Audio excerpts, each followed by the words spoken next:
안녕하세요. 저는 올해 딱 55살이 되는 남자입니다.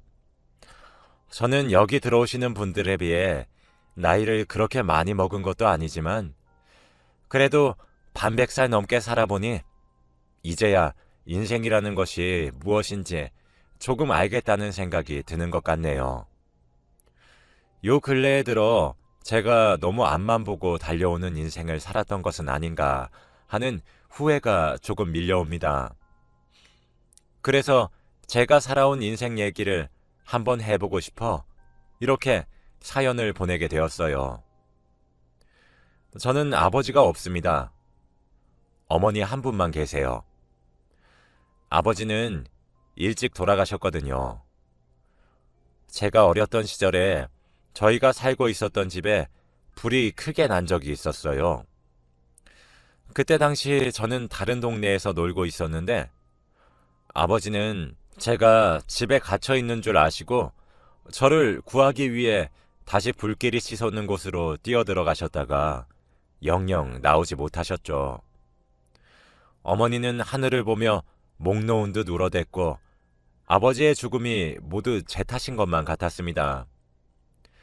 원래 그 시간이면 제가 집에 있었던 것이 맞는데 그날만 특별히 놀러 나갔었던 것이었거든요. 저희 어머니는 그래도 아들 자식인 저를 원망하지 않으셨습니다. 아니, 다른 사람들도 저를 원망하지 않았고 그저 불쌍히 여겼어요.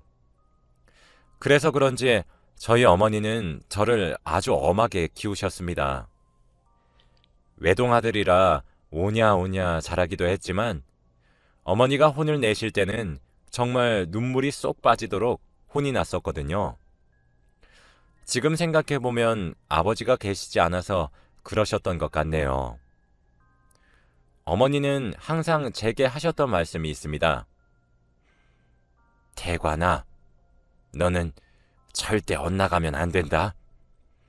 너는 외동이라 우리 집에 하나밖에 없는 아들이고 너희 아버지처럼 훌륭한 사람이 되기 위해선 반드시 올바르게 자라야 돼. 그러니 항상 안에서도 밖에서도 몸가짐을 바르게 하려고 노력을 하렴.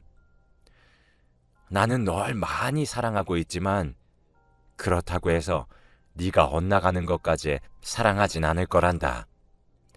내가 너무 엄하게 대해도 섭섭해하지 말고. 대관이 너도 알다시피 우리는 집에 아버지란 사람이 없다. 나는 내 하나뿐인 자식, 밖에서 애비 없어서 저렇다고 손가락질 받는 건 내 두 눈이 시퍼렇게 뜨고 있는 날엔 죽어도 못 본다. 그러니 잘 자라야 해. 라는 말씀이시죠. 저희 어머니는 애비 없는 놈이란 소리를 가장 싫어하셨습니다. 그래서 저를 참 강하게 키우셨고 저희 어머니도 정말 강한 분이셨어요. 그런 어머니도 약해지셨던 순간이 있으셨는데 바로 술을 드시는 순간이셨습니다. 어머니는 스스로 술을 마시면 약해진다는 사실을 알고 계셨기 때문에 1년에 딱 한 번만 술을 드셨어요. 그날은 항상 아버지의 기일이었죠. 그럴 때면 저를 물끄러미 바라보시며 대관아, 너는 크면 클수록 너희 아버지의 얼굴을 쏙 빼닮는다 하셨습니다. 어머니는 아버지를 정말 많이 그리워하셨어요. 그 불의의 사고가 있기 전 제 어린 시절의 아버지를 떠올려 보면 그 시대의 사람 같지 않게 참 자상하셨던 분이셨죠. 아버지가 언성을 높였던 적도 없었고 항상 은은한 미소를 짓고 계셨거든요. 사랑도 많이 표현해 주셨고 그 시대의 아버지들은 굉장히 가부장적이셨는데 저희 아버지는 어머니의 어깨를 안마도 해주고 사랑 표현도 많이 하시고 그러셨습니다. 그래서 저도 항상 마음속에 저희 아버지 같은 사람이 되어야겠다는 생각을 품고 살았어요. 다행히도 저는 외가와 친가 둘 다 경제적으로 부족함이 없었기에 다양한 경험을 할 수 있었고 지원을 많이 받을 수 있었습니다. 그리고 저희 어머니도 정말 똑똑하신 분이셔서 그 시대에 드물게 돈을 버는 일을 하셨어요. 그래도 가부장적인 사회에서 남자들이 득실거리는 곳에서 살아남으시려면 엄청 독하셔야 했죠. 저희 어머니는 그래서인지 스트레스를 받는 것을 담배로 푸셨습니다. 처음엔 호락호락해 보이시지 않으시려고 피우시기 시작하셨는데 나중엔 끊지도 못하시게 되었죠. 어머니는 항상 담배를 한 대 태우시면서 공부를 하셨습니다. 제가 어머니 몸 상태를 걱정하셔야 한다며 끊으라고 많이 권유하셨지만 담배가 낙이라고 말씀하시며 잔소리 좀 하지 말라고 오히려 제게 성을 내시기도 했고요. 그렇게 독하게 살아가시는 어머니를 보고 자라서인지 저도 참 독하게 살았어요. 공부도 밤을 새워가며 했습니다. 공부뿐만 아니라 무언가 목표가 생기거나 해야 된다는 사명감이 생기면 죽기 살기로 해내려고 했던 것 같아요. 아무래도 성취를 이루게 되다 보니 저는 자연스럽게 성적이 좋았고 자연스럽게 좋은 대학에 입학했으며 당연히 좋은 성적을 거둘 수 있었죠. 그러니 당연한 수순으로 좋은 직장에 입사도 할 수 있었습니다. 좋은 직장에 입사를 하기 시작하자마자 주위에서 중매를 서기 위해 혈안이 되더라고요. 제가 1등 신랑감이다 뭐다 하시면서요. 그렇게 몇 번 선자리에 불려나가기도 하고 그랬습니다. 물론 결과는 좋지 않았지만요. 그게 좋지 않을 수 있었던 이유는 제가 가족을 만드는 것에 굉장히 까다로운 타입이었기 때문인 것 같아요. 저는 아버지가 없이 자랐기 때문에 홀부모 밑에서 자란 슬픔을 잘 알았습니다. 그래서 가족을 만드는 것에 조금 회의감을 느꼈었던 것 같기도 하네요. 혹시 모를 상황이라고 해야 하나? 그런 것들 말이죠. 어머니는 제게 결혼을 재촉하지 않으셨습니다. 때가 되면 다 알아서 가게 되어 있다며 속 편한 소리만 하셨어요. 그런데 어머니의 말씀이 맞더라고요. 그렇게 가족의 회의적이었던 제가 운명적인 만남을 가지게 되었습니다. 바로 그 상대방이 지금의 아내죠. 아내는 지금도 상당히 아름다운 미인이지만 젊었던 시절엔 장난이 아니었습니다. 양볼에 웃으면 보조개가 쏙 들어가는데 미소가 참 예쁜 사람이었어요. 우연한 기회로 만나게 된 당시의 아내에게 저는 홀딱 빠져버렸고 정말 몇 개월이나 쫓아다니면서 구애한 결과 겨우 만남을 허락받았습니다.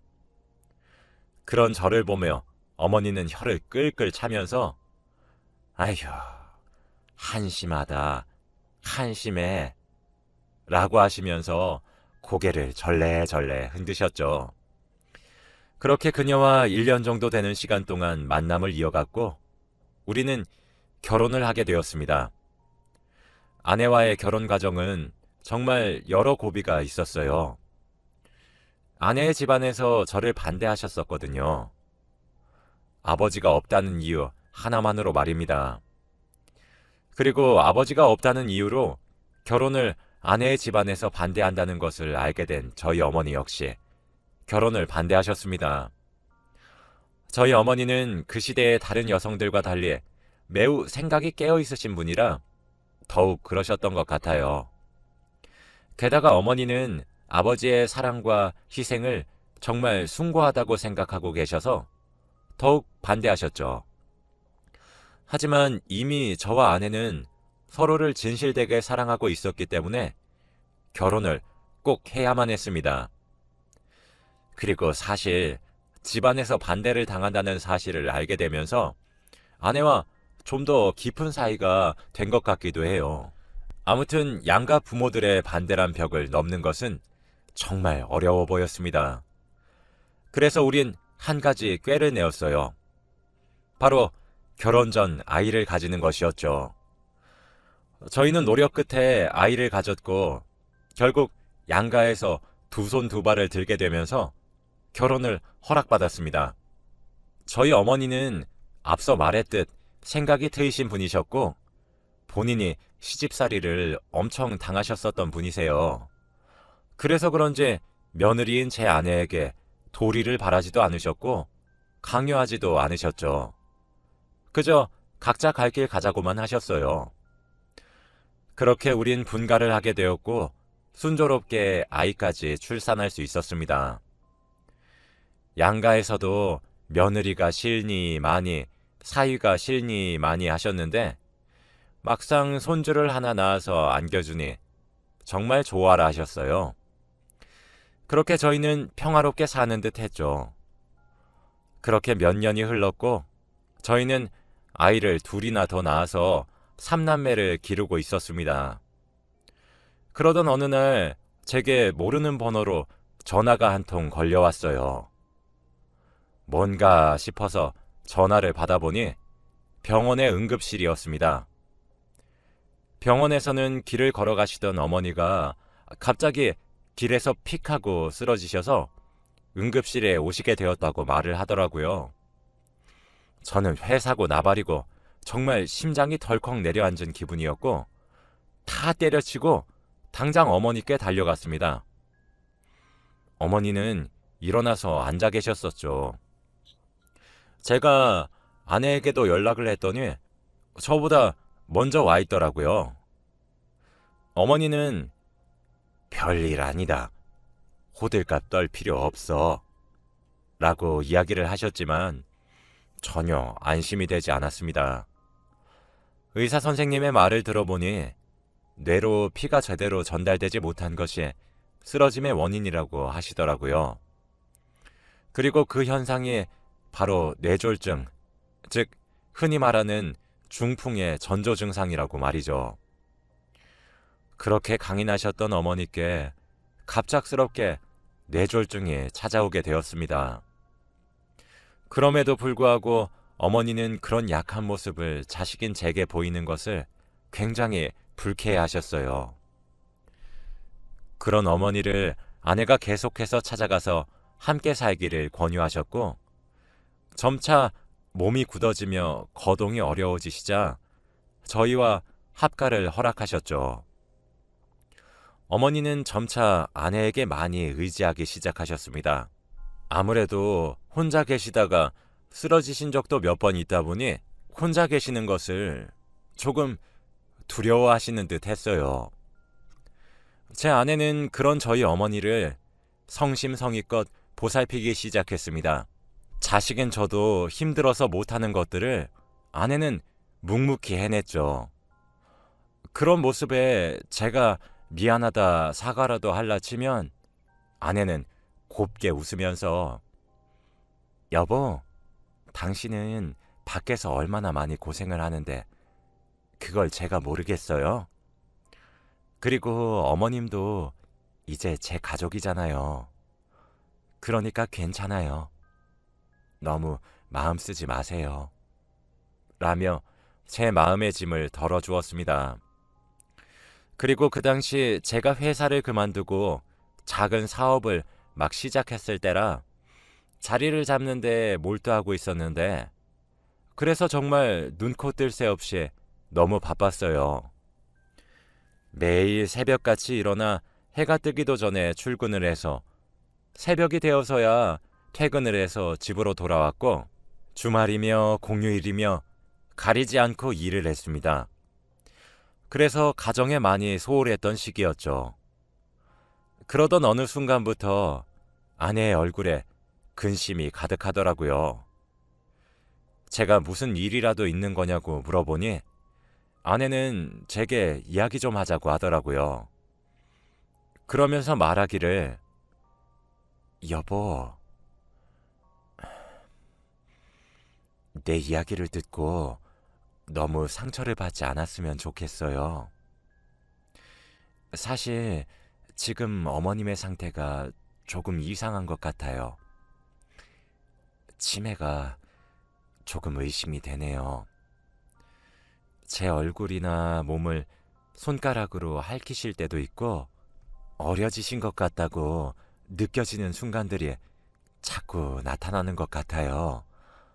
아무래도 병원으로 모셔서 제대로 된 검사를 한번 받아봐야 될 것 같아요.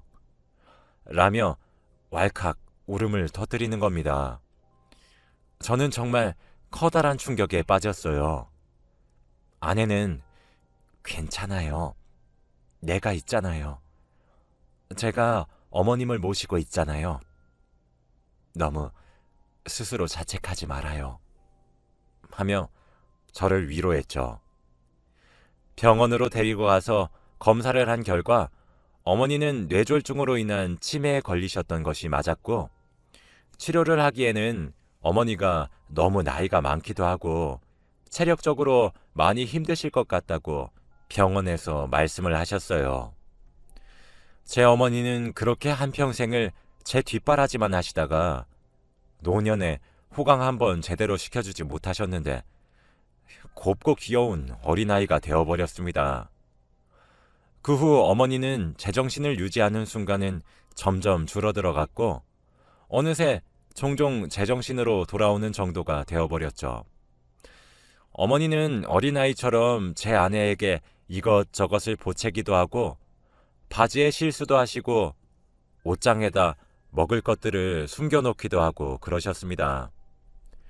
그렇게 지내시다가 제정신이 돌아오시면 제 아내를 붙잡고 그저 미안하다, 내가 미안하다, 다 늙은 나이에 무슨 고생을 시키겠다고 이러는지 모르겠다, 내가 미안하다 라고 사과를 하시면서 눈물을 흘리셨고 하늘에다가 여보, 제발 나를 자는 잠에 데려가 주세요 하며 아버지를 찾으며 기도를 하시고 나셨습니다. 그런 모습을 아들로서 지켜보는 것은 정말 고역이었죠. 점점 똥오줌도 힘이 없어 싸지 못하실 정도가 되었습니다. 저는 돈을 벌어야 했고 아내는 고생을 해야 했죠. 그래서 사실 어머니를 자식된 도리로서 계속 모셔야 했지만 제가 돈을 벌어야 해서 모실 수 없었기에 병원에다가 모시려고 했어요. 하지만 아내는 굳고 말리더라고요. 그렇게 아내는 똥오줌도 다 받아내가고 음식도 한 숟가락씩 먹여가면서 저희 어머니를 간호하기 시작했습니다. 그때쯤 되었을 때는 저도 제 사업이 안정기에 접어들어 아내를 도와 함께 어머니를 간병하기 시작했어요. 어머니는 정신을 차리실 때면 저희 아내의 손을 꼭 부여잡고 고맙다고 하셨죠. 나중에는 제 아내를 향해 딸이라고 부르시기까지 하면서 말이에요.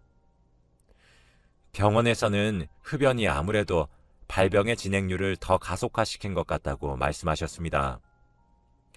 그래서 제 아내는 어머니와 제가 흡연하는 것에 굉장히 예민하게 반응을 했죠. 제 어머니는 뇌졸중에 치매까지 겹쳐 건강이 악화되는 속도가 매우 빨랐어요. 하루가 다르게 생명의 불꽃이 꺼져가는 어머니를 바라보는 것은 정말 두 번 다시 겪고 싶지 않은 가슴 아픈 경험이었죠. 어머니는 돌아가시기 전날 밤 정말 신기하게도 제정신을 찾으셨습니다. 팔과 다리의 절반이 마비가 되었고 얼굴도 반쪽이 마비가 되어 제대로 된 의사소통을 할 수는 없었지만 말이죠. 어머니는 어눌한 말로 제 아내에게 말을 걸었습니다. 수가, 내가 정말로 너한테 고마운 것이 많다.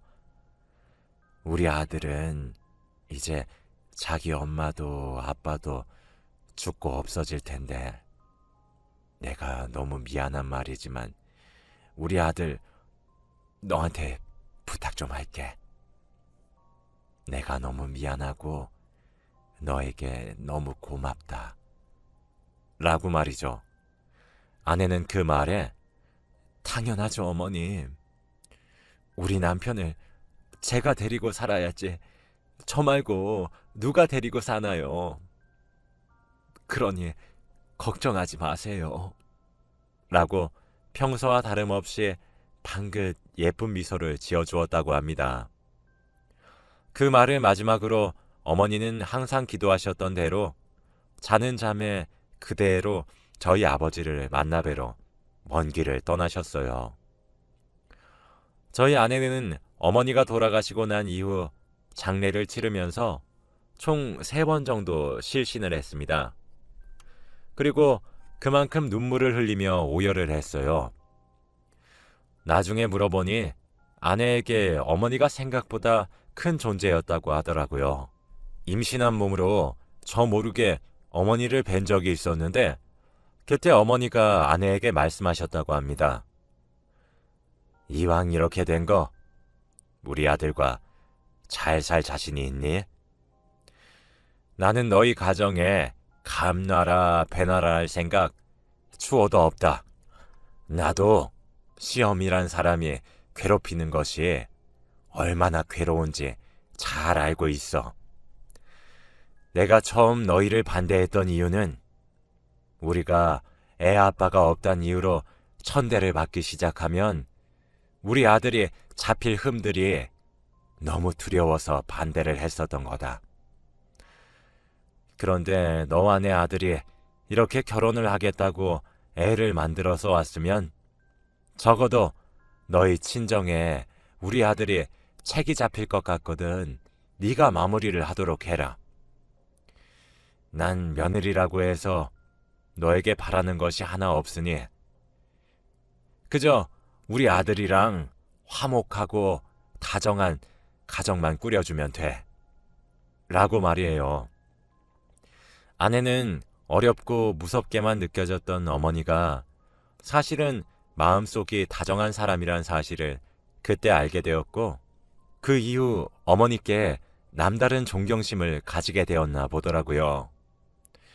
어머니도 제게 아무 말씀이 없으셔서 몰랐는데 간혹 어머니와 아내가 둘이서 놀러도 가고 쇼핑도 가고 하면서 나름대로 자매처럼 친구처럼 모녀처럼 잘 지내왔나 봅니다. 어머니의 49제도 아내는 성심성의껏 치러냈습니다. 어쩐지 어머니는 제게 곧잘 조강지처에게 잘하라는 말씀을 귀에 딱지가 앉을 정도로 정말 많이 하셨었는데 그런 일을 제가 어머니가 돌아가시고 난 후에 알았다는 것이 그깟 돈이 뭐라고 좀 덜 벌고 행복한 추억이나 더 만들어버릴 걸 싶더군요. 지금은 어머니가 돌아가신 지 7년이 되었습니다. 그 이후 아내는 제 어머니를 참 많이 그리워했죠. 저는 그 이후로 친정을 제 부모 모시듯이 하고 있습니다. 아내가 제 대신 저희 어머니께 해드렸던 효도에 발끝에도 미치지 못하고 있는 것 같지만 아내는 그런 제가 너무 대단하다고 항상 칭찬해주고 있어요. 아내를 보고 있으면 저희 어머니도 참 많이 생각나요. 스타일은 다르지만 저희 어머니와 아내가 강한 사람이란 사실은 똑같아서요. 아내도 이젠 어머니의 얘기를 웃으면서 할 정도로 마음이 많이 승화가 되었고 저도 제 자식들인 3남매와 아내 이렇게 5식구 행복하게 지내고 있습니다.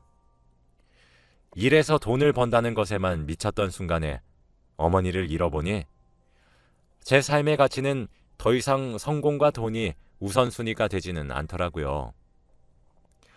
과거에는 행복하기 위해서 돈이 많아야 된다고만 생각했었습니다. 하지만 이제는 아닌 것을 배웠어요. 돈이 풍족하면 행복할 수도 있지만 놓치는 것들도 많을 수 있다는 것을 알았고 진정한 행복은 돈으로 살 수 없다는 사실도 깨달았거든요. 어머니가 세상을 그렇게 갑작스레 떠날 수 있다는 사실을 알았다면 어떻게든 어머니와 시간을 함께 보내며 많은 추억을 만들었을 것 같아요. 어머니가 돌아가셨을 때 제가 이것을 가장 많이 후회했었습니다. 며칠 전에 막내의 방학 숙제를 도와주면서 아내가 아이들 모두에게 물었다고 해요. 세상에서 가장 존경하는 사람이 누구냐고요. 그런데 제 아이들 모두가 글쎄 아빠라고 대답을 했다고 하더라고요. 그 정도면 행복한 아빠가 아닐까 하는 생각이 듭니다. 저는 앞으로도 저희 가족의 행복을 지나치지 않기 위해 더 열심히 살아가려고 해요. 아내가 원하는 대로 담배도 끊고 운동도 하면서 제 어린 시절과는 달리 제 아이들 곁에 오래오래 남아있는 그런 아버지가 되고 싶네요. 지금은 그게 제 또 다른 인생의 목표입니다. 이 글을 통해 누구보다 제 곁을 지켜준 아내에게 고맙다는 말과 제가 정말 많이 사랑하고 있다는 말을 함께 전하고 싶어요. 제 긴 글을 읽어주셔서 정말 감사드리고 모두 행복한 주말 보내시길 바랍니다.